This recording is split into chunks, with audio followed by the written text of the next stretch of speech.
According to a recent report, Prince Harry strongly dislikes the fact that he lost all his military associations when he and Meghan Markle stepped down from their royal duties. Prince Harry served in the army for over 10 years and received several honorary military titles from his late grandmother, Queen Elizabeth, in 2014. He is also the founder of the Invictus Games, a sports competition similar to the Paralympics, designed for injured and unwell military personnel and veterans. However, when Harry and Meghan made the dramatic decision to leave the UK, his honorary titles, including his role as Captain General of the Royal Marines, were put under review. They were ultimately taken away from him a year later, just before the start of the 2023 Invictus Games in the German city of Dusseldorf this week. Royal biographer Robert Jobson, who has close ties to palace sources, has stated that Harry strongly dislikes the fact that he has lost all of these military roles. The source reveals that Harry felt humiliated in front of veterans due to the loss of his military honors, despite being a patron of the Invictus Games.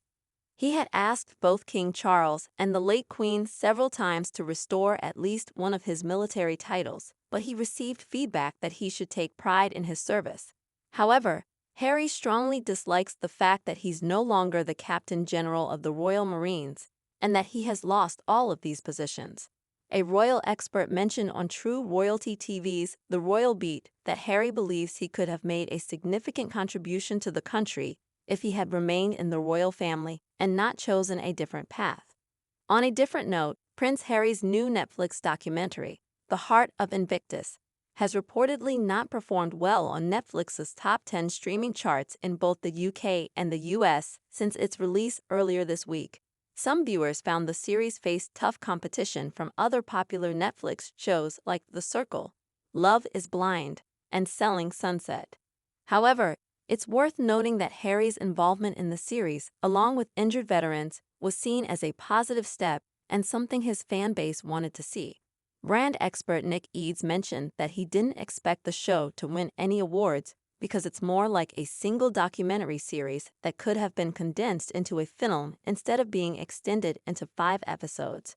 Regarding the Invictus Games, people generally support the military and especially those who are injured or disabled, so they hesitate to say anything negative about it. However, some individuals find it challenging to connect with Harry as a self-appointed spokesperson, especially when he discusses his own trauma and PTSD while interacting with veterans.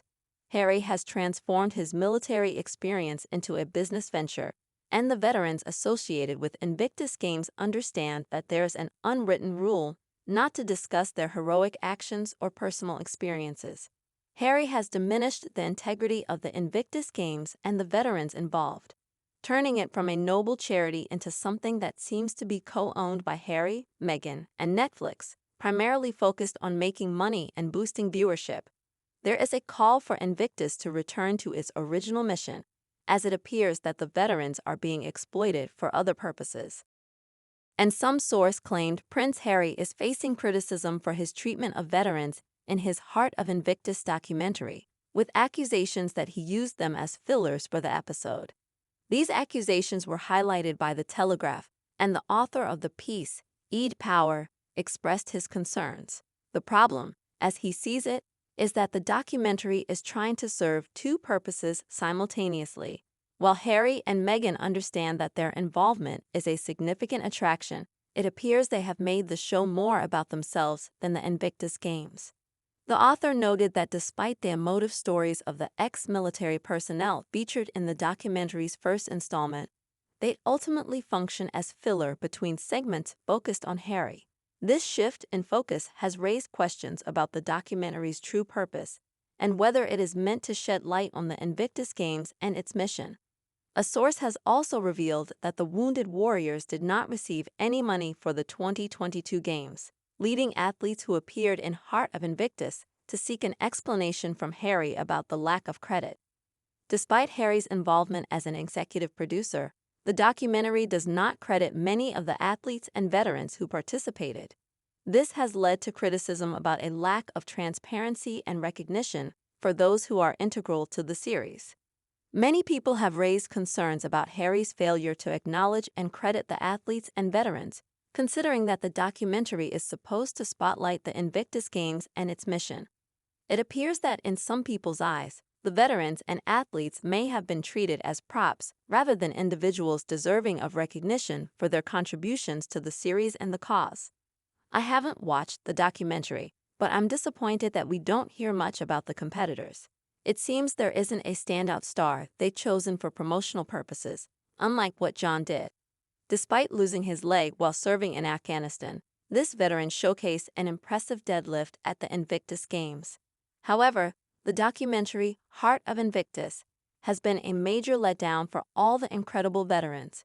It seems they have been completely overlooked, while Prince Harry's name is prominently featured throughout the film. The funding for this movie has come from Netflix, but some believe that the money used to make it may have originated from the Invictus Games. There's a call for Prince Harry to be removed from his involvement with these games because they are meant to honor veterans who have overcome their injuries.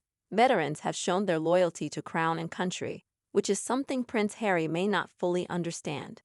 Some feel that Harry's commitment to the veterans is questionable, and they believe that the veterans may not benefit financially from this movie, as Harry may have ensured that it's primarily for his own gain. And inside Prince Harry, Meghan Markle's luxurious stay in Germany amid financial struggles. Prince Harry and Meghan Markle have arrived in Germany in preparation for the opening of the 2023 Invictus Games in the country.